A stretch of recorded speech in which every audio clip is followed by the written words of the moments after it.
Last time हमने भगवत गीता के 30वें श्लोक तक का पोर्शन कवर कर लिया था। 30वें श्लोक में भगवान ने जो है समाप्त किया है शरीर और आत्मा का भेद। अर्जुन के कंफ्यूजन के उत्तर में, अर्जुन के शोक के उत्तर में भगवान ने ये संदेश दिया है। दूसरे अध्याय के 11वें श्लोक से लेके और दूसरे अध्याय के 30वें श्लोक तक भगवान ने डिफरेंस बताया है कि शरीर में और आत्मा में क्या भेद है। इसे सांख्य योग कहते हैं। एनालिटिकल डिफरेंस है, एनालिटिकल, एनालाइज किया है, विश्लेषण किया है। अंत में आगे जो है 30वें श्लोक में भगवान ने कहा कि हे भरतवंशी, शरीर में रहने वाले का कभी भी वध नहीं किया जा सकता, अतः तुम्हें किसी भी जीव के लिए शोक करने की आवश्यकता नहीं है। अब भगवान ने अपना एक फाइनल स्टेटमेंट दे दिया कि अब तुम्हें शोक करने की आवश्यकता नहीं है, क्योंकि शरीर में रहने वाले का कभी भी वध नहीं किया जा सकता। अब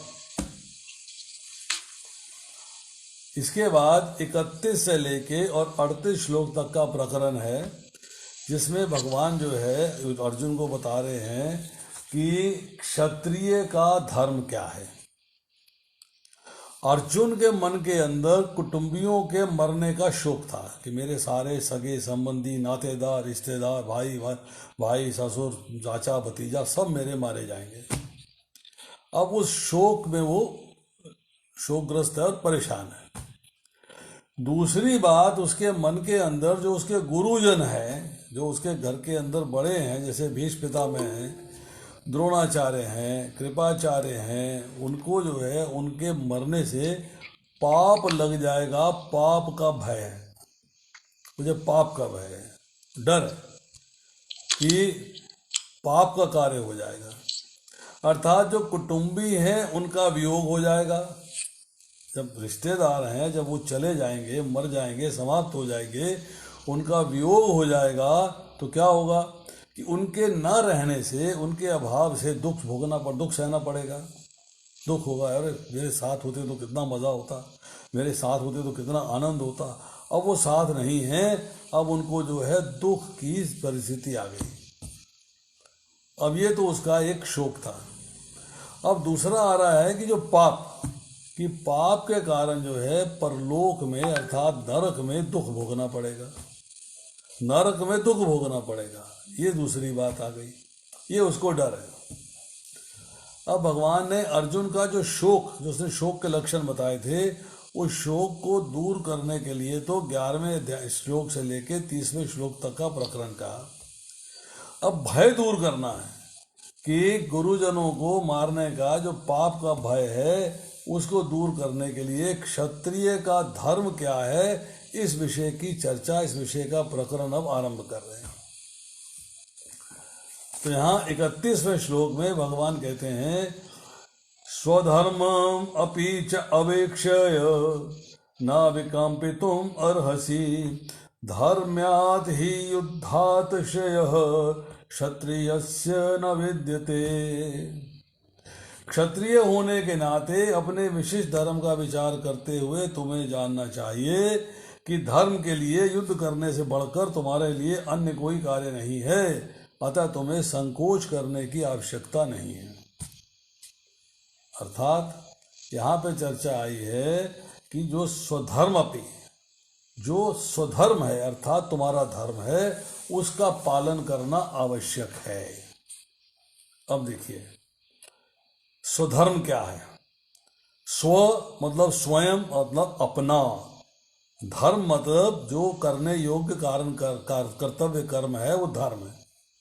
जैसे कि कोई अपने आप को ब्राह्मण कहता है, कोई क्षत्रिय कहता है, कोई शूद्र कहता है, कोई शूद्र कहता है। अब वर्ण आश्रम के अनुसार उसका कर्तव्य का पालन करेगा, अपना जो उसकी ड्यूटी है उसको परफॉर्म करेगा, उसका पालन करेगा। ये उसका स्वधर्म है, उसका अपना धर्म है। उससे भी ऊपर उठेंगे तो हम कहेंगे जीवेरे स्वरूप कृष्ण नित्यदास, कि जीव जो है उसका धर्म क्या है, उसका स्वरूप क्या है। उसका धर्म है भगवान की सेवा करना, भगवान का दास है वो।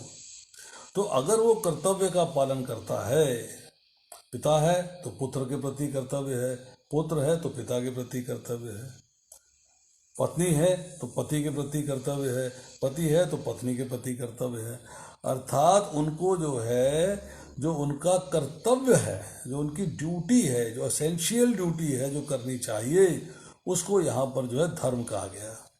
अब देखिए, क्षत्रिय का खास स्पेशल कर्तव्य क्या है, कौन सा कर्म करना चाहिए कि युद्ध से विमुख नहीं होना, युद्ध करना है। अगर युद्ध की परिस्थिति आ जाती है तो उसे युद्ध करना है, युद्ध से विमुख नहीं होना है। अब अर्जुन क्षत्रिय है, गृहस्थ है, वर्णाश्रम धर्म के अनुसार वो गृहस्थ भी है और क्षत्रिय भी है। तो क्षत्रिय का कर्तव्य क्या है? सीमाओं की रक्षा, देश की रक्षा, प्रजा की रक्षा, प्रजा का लालन पालन, गोधन की रक्षा, मतलब ये सारे कार्य जो है क्षत्रिय के लिए आते हैं। और गृहस्थ होने के नाते क्या है? अपने परिवार का लालन पोषण करना, अपने जो आगे जो उन पे डिपेंडेंट हैं उनकी केयर लेनी। तो दोनों परिस्थितियों के अंदर इस समय युद्ध करना जो है उसका धर्म है। अब वो कैसे आया युद्ध की बात?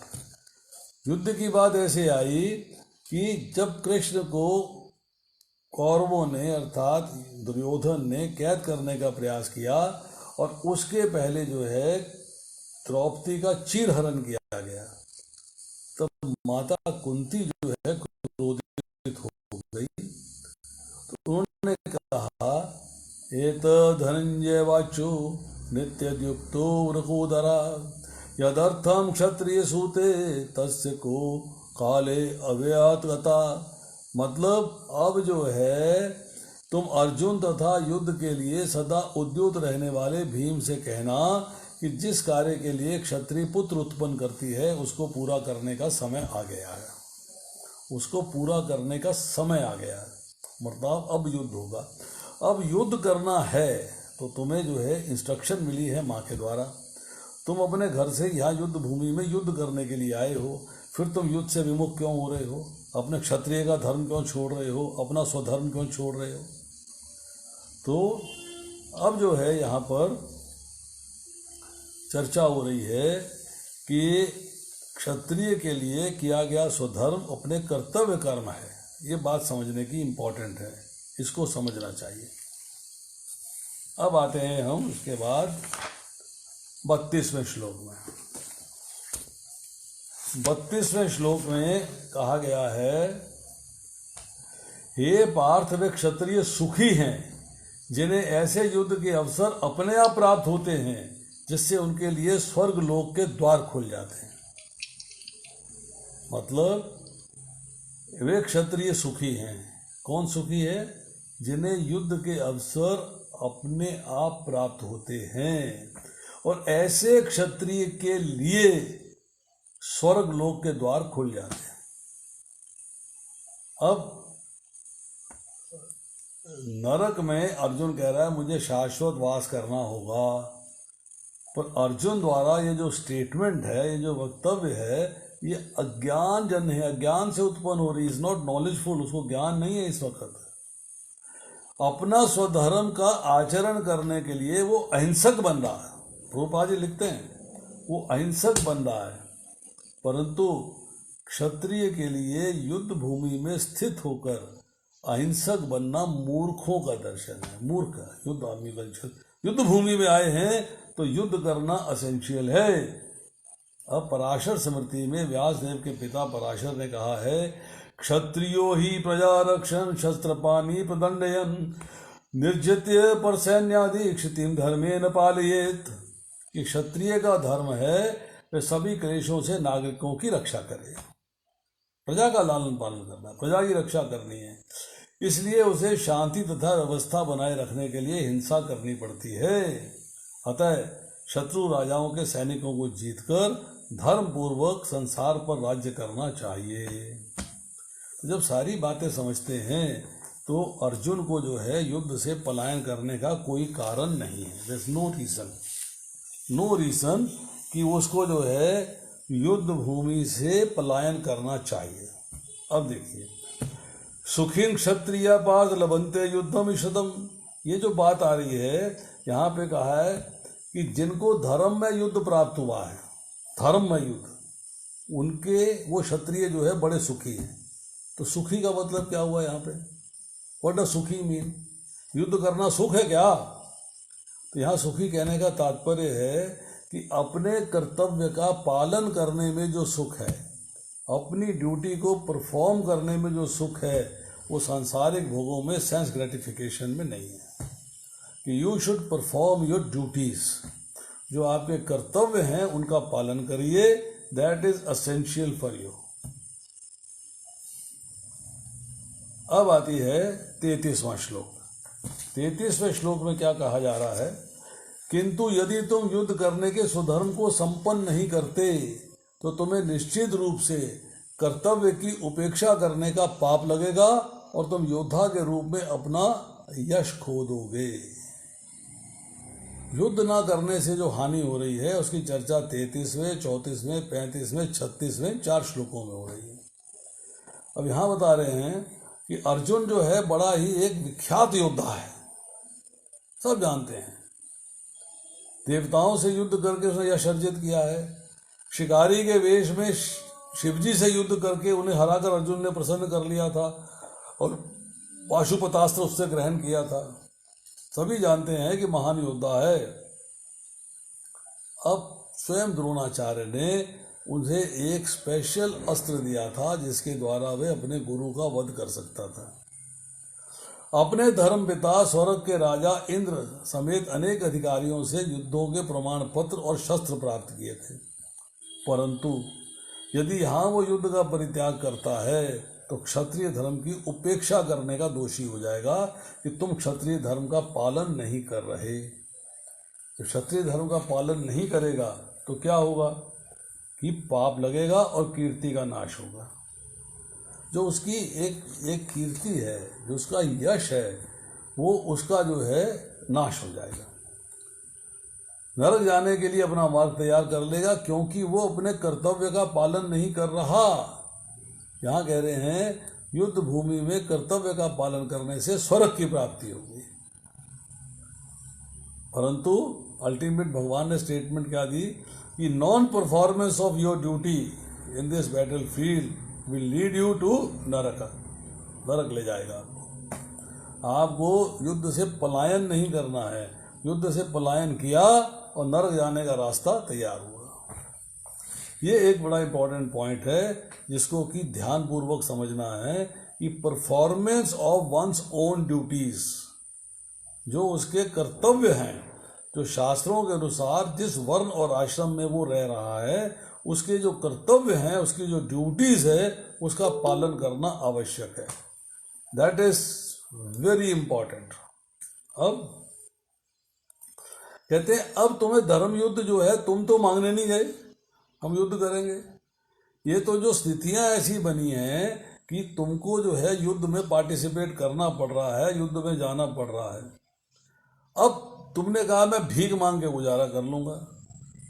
अरे भाई, तो अपना धर्म जो है क्षत्रिय का, उसको छोड़ के तुम ब्राह्मण का धर्म लेने वाले हो कि ब्राह्मण का धर्म लेके मैं भीख मांग लूंगा और गुजारा कर लूंगा। तो परधर्म को स्वीकार करना पापमय है, तुम्हें पाप लगेगा। परधर्म स्वीकार नहीं करना चाहिए। और अगर तुमने युद्ध का त्याग कर दिया, तुमने युद्ध को छोड़ दिया, तो क्या होगा? लोग ये कहेंगे कि अर्जुन जैसा शूरवीर महान योद्धा डर गया और डर के युद्ध भूमि से भाग गया। वो तुम्हें कंपैशन में हो, करुणा में हो, तुम्हें दया आ रही है, तुम्हें जो है बहुत ही करुणा में स्थिति हो रही तुम्हारे मन के अंदर, वो करुणा नहीं समझेंगे। जितने भी योद्धा हैं, जितने महान योद्धा हैं जो तुम्हारे सामने खड़े हैं, वो क्या कहेंगे कि अर्जुन जो है भय से, युद्ध में हार जाने के भय से, युद्ध में मर जाने के भय से युद्ध को छोड़कर भाग गया। अब आती है श्लोक संख्या 34।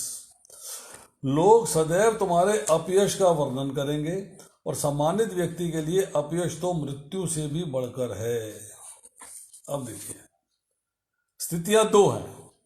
एक है कि तुमने युद्ध का आरंभ होने से पहले ही युद्ध भूमि को छोड़ दिया, और दूसरी स्थिति ये है कि तुमने जो है युद्ध भूमि में आने के बाद युद्ध भूमि छोड़ दी। दो स्थितियां हैं ना, तो युद्ध भूमि में आए नहीं, दूसरा युद्ध भूमि में आए, युद्ध भूमि में आके तुमने युद्ध भूमि को छोड़ दिया।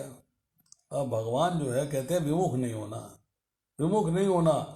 यदि तुम युद्ध के आरंभ में ही युद्ध भूमि छोड़ देते तो लोग तुम्हें कहेंगे कायर है, डर गया है, नहीं लड़ना चाहता, doesn't want to fight because he is afraid of it, वो डर गया है, कायर है। और अगर तुम जो है युद्ध भूमि से भाग के जान बचा लेते हो तो लोग कहेंगे ये कैसा शूरवीर है, कैसा कैसा योद्धा है जो कि हमें सामने देख के डर के भाग गया। मतलब दोनों स्थितियों में तुम्हारे लिए श्रेयस्कर नहीं होगा। युद्ध में पार्टिसिपेट करना है और मर जाना ही श्रेयस्कर है, दैट इज इम्पॉर्टेंट। और अगर कोई सम्मानित व्यक्ति है, अगर कोई फेमस पर्सनैलिटी है और उसके साथ ऐसी स्थिति आ जाती है और वो जो है अपने कर्तव्य से भाग जाता है, अपना कर्म कर्तव्य नहीं करता, अपने कर्तव्य से भाग जाता है, तो उसके लिए जो है ये अपकीर्ति है, अपयश है। अर्थात सारे लोकों में जहाँ जहाँ उसका यश फैला हुआ था सभी जगह जो है एक ही बात होगी, देखो जी कितना डरपोक निकला, डर के भाग गया, कितना डरपोक निकला।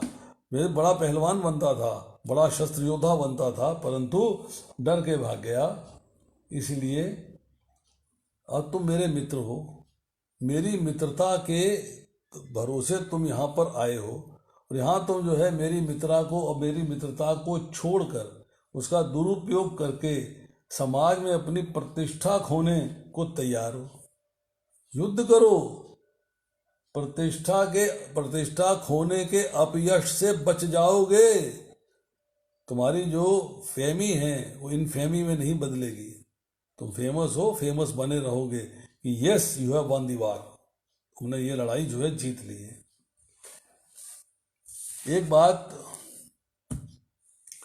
कि चाहे देवता हो, चाहे यक्ष हो, चाहे राक्षस हो, चाहे मनुष्य हो, इन प्राणियों का मान लो तेरे साथ कोई संबंध नहीं है, मान लो कोई संबंध नहीं है, इनके साथ न तेरी मित्रता है न शत्रुता। ऐसे साधारण प्राणी भी जब जानेंगे, ओहो अर्जुन जैसा, जानते नहीं तेरे से रिश्ता नहीं है, उनका संबंध नहीं है तेरा कोई भी, पर सुना तो हुआ है ना, जाना तो हुआ है, सुना तो हुआ है, बोलेंगे अच्छा वो अर्जुन देखो वो भाग गया, युद्ध भूमि से भाग गया। ये अपकीर्ति, ये अपयश क्या बियरेबल है? क्या इसके टॉलरेट कर जाओगे कि अर्जुन कैसा भीरू था, कैसा डरपोक था कि क्षत्रिय के धर्म से विमुख हो गया, शूरवीर था, आहा क्या शूरवीर था कि युद्ध के मौके पर कायरता प्रकट हो गई और युद्ध भूमि से भाग गया। लोग कंपैशन नहीं समझेंगे, लोग करुणा नहीं समझेंगे, क्या समझेंगे कि युद्ध भूमि से भाग गया है। भगवान कह रहे हैं मेरा भाव क्या है?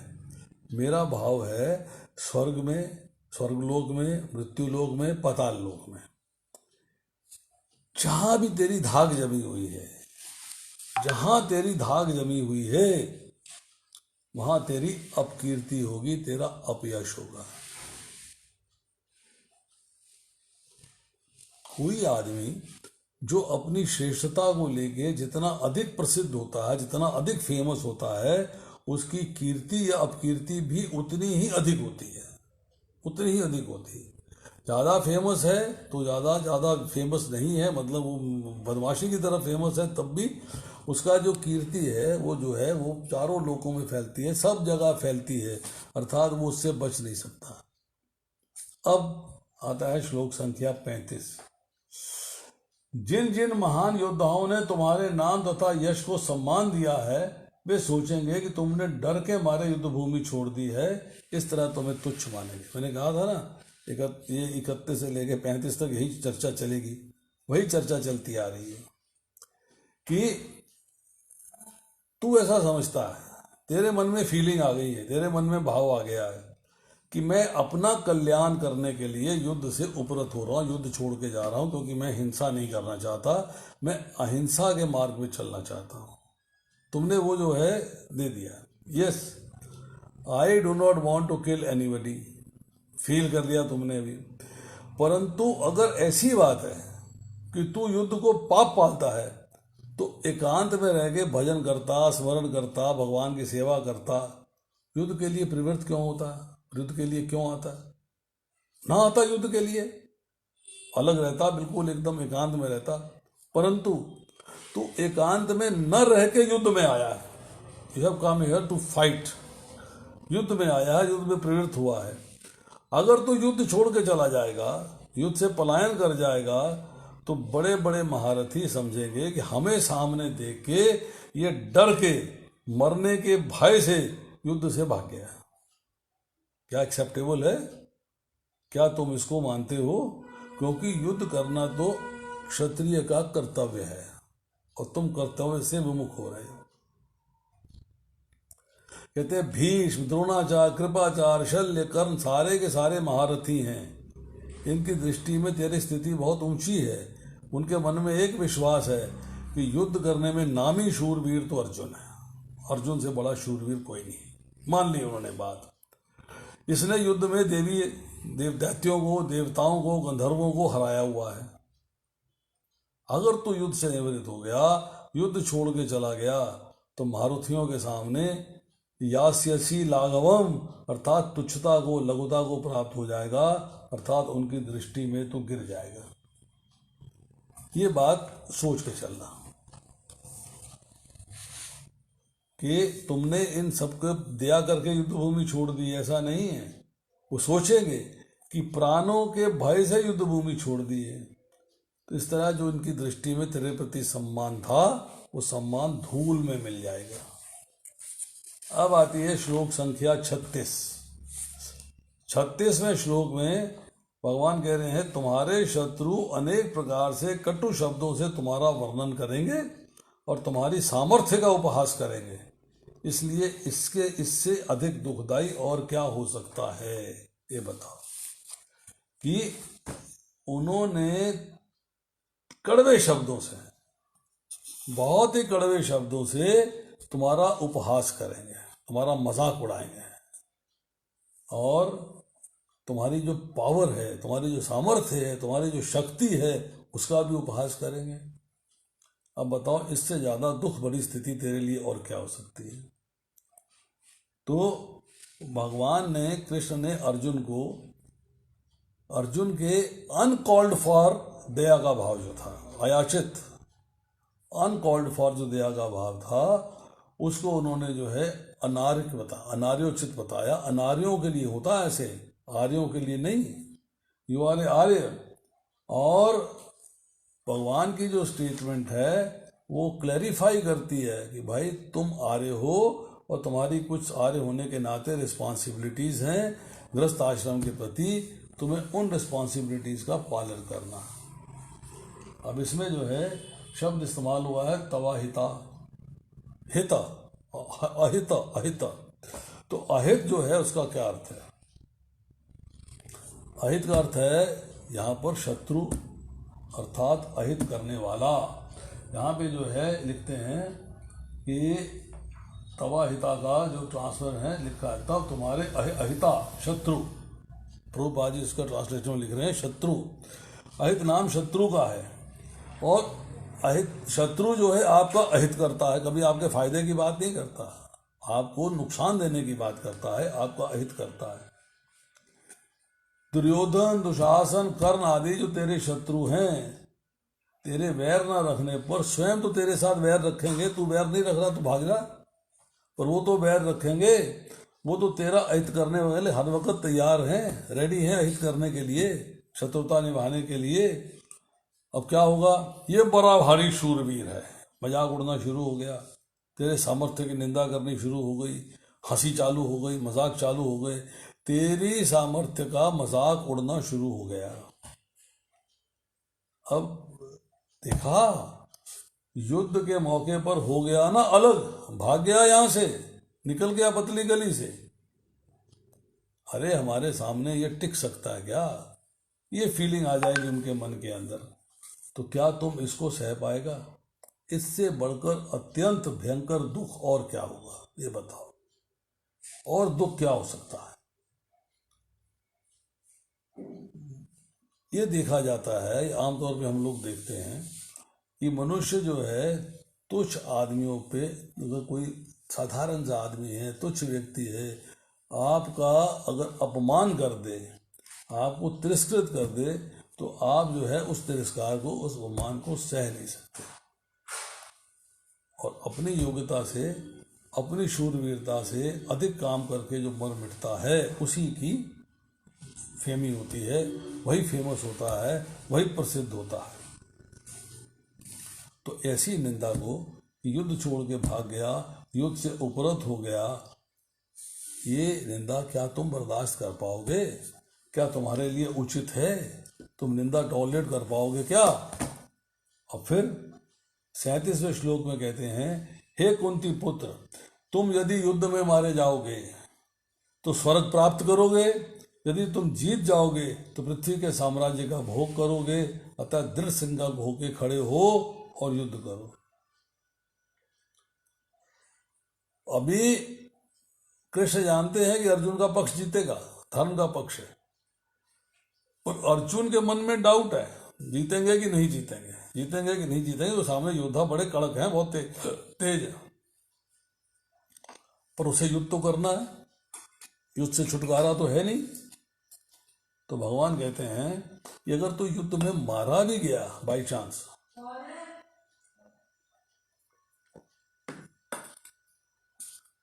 मारा जाने के बावजूद भी तेरे को स्वर्ग लोक की प्राप्ति होगी, तेरे को स्वर्ग मिलेगा, ये बात पक्की है।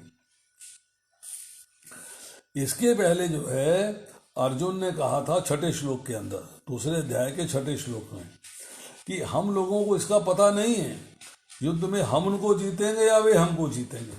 यह अर्जुन को डाउट था क्या होगा। तो भगवान कहते हैं अगर तुम युद्ध में जीत गए तो पृथ्वी का स्वर्ग भोगो, पृथ्वी का राज्य भोगोगे। अगर तुम युद्ध में मारे गए तो स्वर्ग भोगोगे। तो दोनों कंडीशन में तुम्हारे हाथ में लड्डू हैं। स्वर्ग मिल जाएगा, स्वर्ग नहीं मिलेगा धरती का साम्राज्य मिल जाएगा।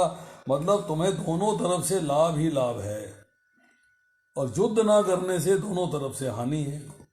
अतः तुम्हें युद्ध कर लेना चाहिए, युद्ध से छुटकारा नहीं पाना चाहिए, युद्ध से पीछे नहीं हटना चाहिए।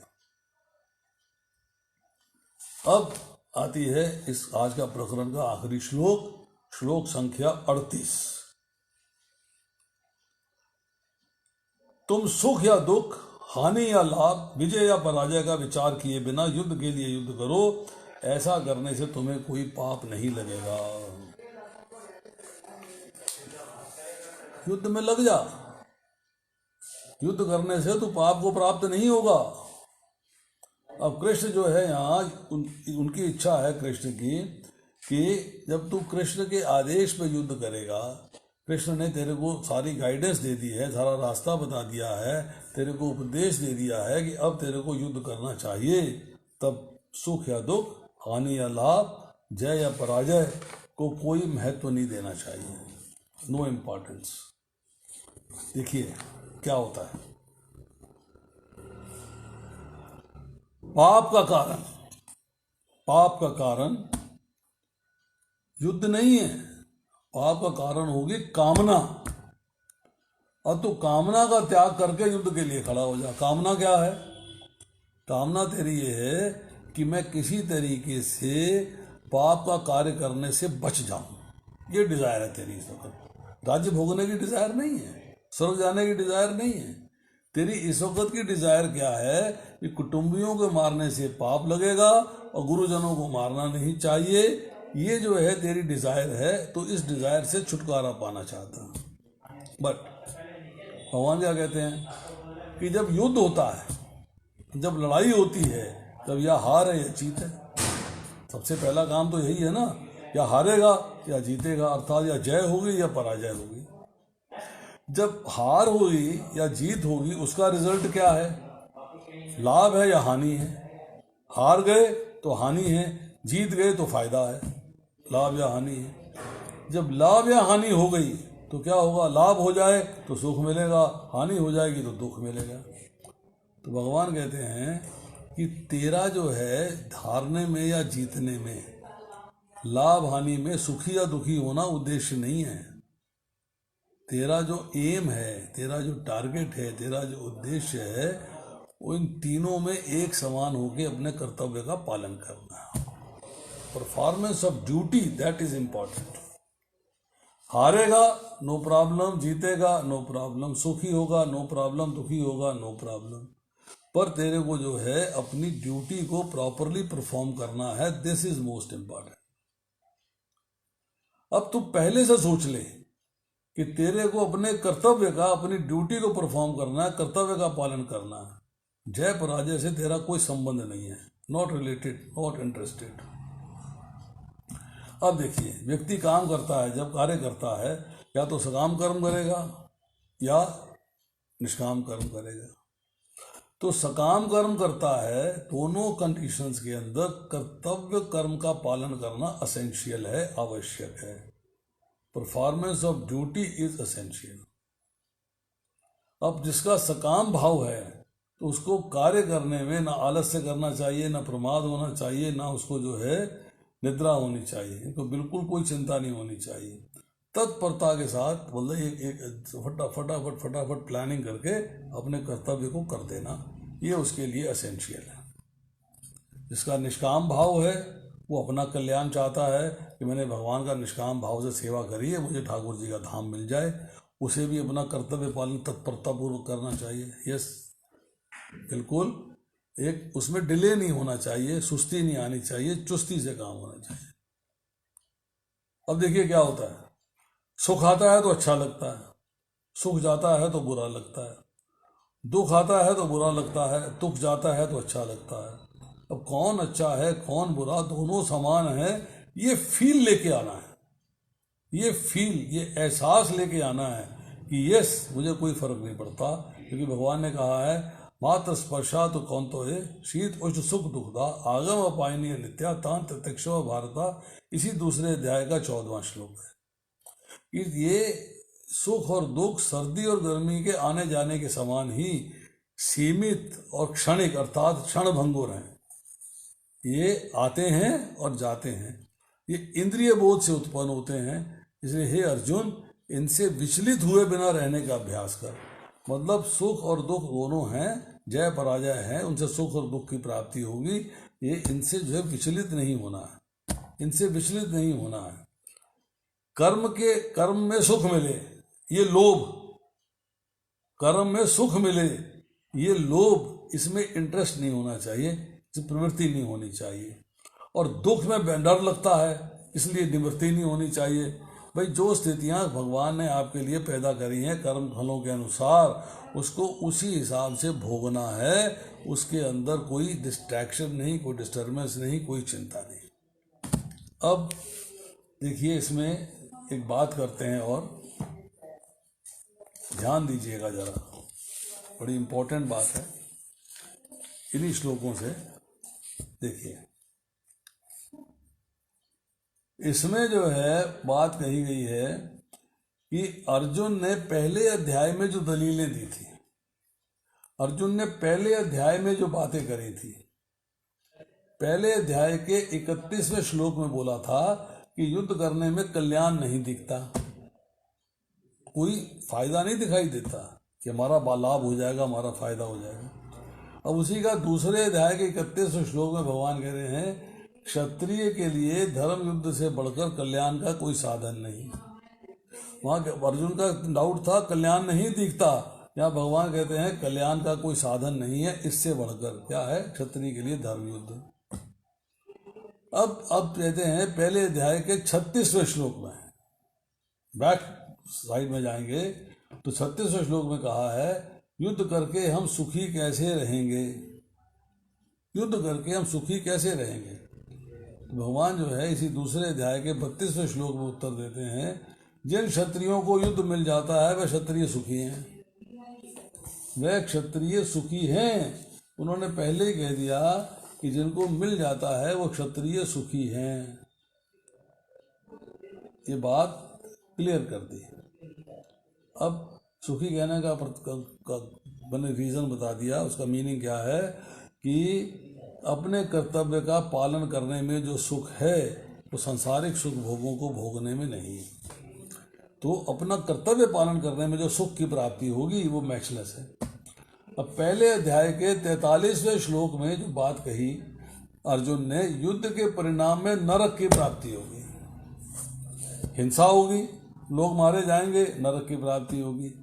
इसका उत्तर भगवान देते हैं इसी अध्याय, दूसरे अध्याय के 32वें और 37वें श्लोक में। 32वें श्लोक में दोनों में कहते हैं युद्ध के परिणाम में स्वर्ग की प्राप्ति होगी, नरक की प्राप्ति नहीं होगी, क्योंकि युद्ध तो कर्तव्य कर्म के कारण कर रहा है और ये part of your performing duty, पर जो तुम्हें ड्यूटी की परफॉर्मेंस है उसके लिए कर्तव्य हो रहा है, इसलिए जो है तेरे को नरक की प्राप्ति ना होके स्वर्ग की प्राप्ति होगी। फिर पहले अध्याय के 36वें श्लोक में एक बात और कही गई, क्या कही? युद्ध करने से पाप लगेगा, पापम एवं आश्रित, ये शब्द इस्तेमाल हुआ है। अब इसका दूसरे अध्याय के 33वें श्लोक में भगवान उत्तर देते हैं युद्ध न करने से पाप लगेगा, क्योंकि तू कर्तव्य कर्म का पालन नहीं कर रहा है, जो तेरा धर्म है अपने वर्णाश्रम धर्म का पालन नहीं कर रहा है, इसलिए जो है पाप लगेगा।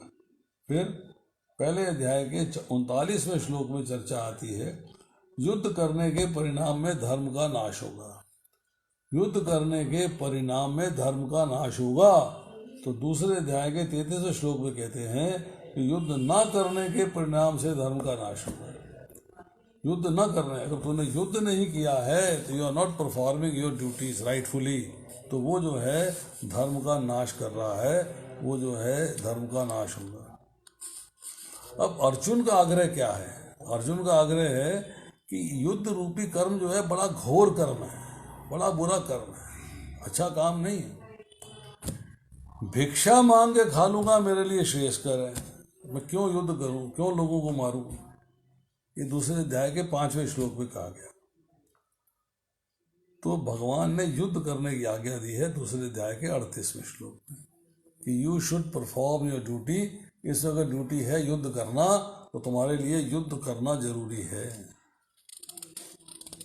मकसद क्या है कि मन का आग्रह छोड़ दो, मन क्या कहता है उस पर ना चलो, उसको बुद्धि से एनालाइज करो, डिस्क्रिमिनेट करो, फिर फैसला करो क्या करनीय है, क्या करनीय है, क्या करना चाहिए, क्या नहीं करना चाहिए। That is important. अब जो बात 38वें श्लोक तक हो गई, अब हम करेंगे अगली बार 39वें श्लोक से आगे। अगर प्रकरण लंबा चलाएंगे तो 53 तक करेंगे, नहीं तो फिर 39 से 46 तक करेंगे। उसके अंदर जो है चर्चा जो है वो आ रही है क्लियर कट बुद्धि योग की। बुद्धि योग अर्थात कौन से कर्म करने चाहिए बुद्धि के द्वारा, कौन से कर्म करने चाहिए, बुद्धि से एनालाइज करके कौन से कर्म करने चाहिए। तो वो बहुत अच्छा प्रकरण है। इसी में कर्मण्येवाधिकारस्ते श्लोक भी आ रहा है, जिसके अंदर जो है बुद्धिया युक्तो या पार्था कर्म बंधन प्रयाससी, ये श्लोक भी आ रहा है। तो उसकी जब चर्चा करेंगे तो कर्म योग की चर्चा ऑटोमेटिकली उसके अंदर हो जाएगी। उसके अंदर बहुत सारी सुंदर सुंदर चर्चाएं हैं। तो अगले हफ्ते हम लोग करेंगे दूसरे अध्याय के 39वें से लेके 53वां श्लोक। नहीं हो पाया तो बीच में ब्रेक दे देंगे, आधे कब कर देंगे, आधे उसे अगले हफ्ते कर लेंगे। तो आज अभी इतना ही है, छोटा प्रकरण था, 45 मिनट में समाप्त हो गया। अगर किसी का कोई प्रश्न है तो वो पूछ सकता है।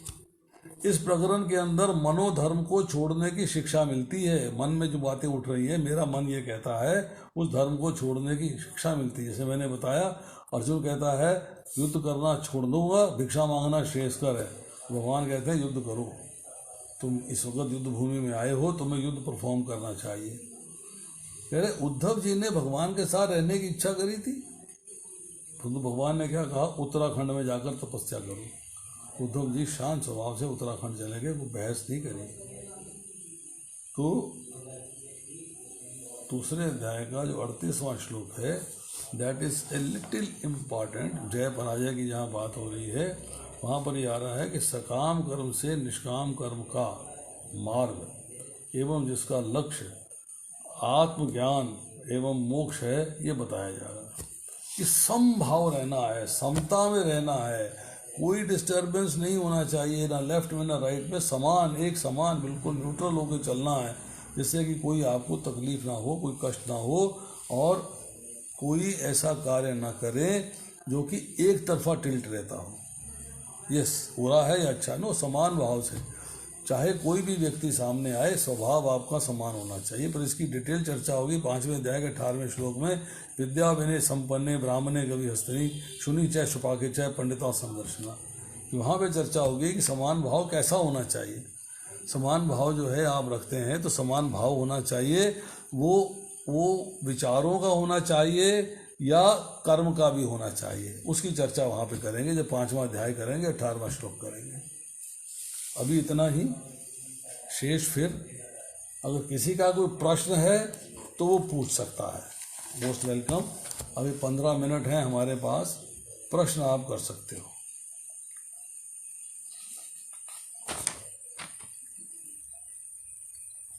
कहिए।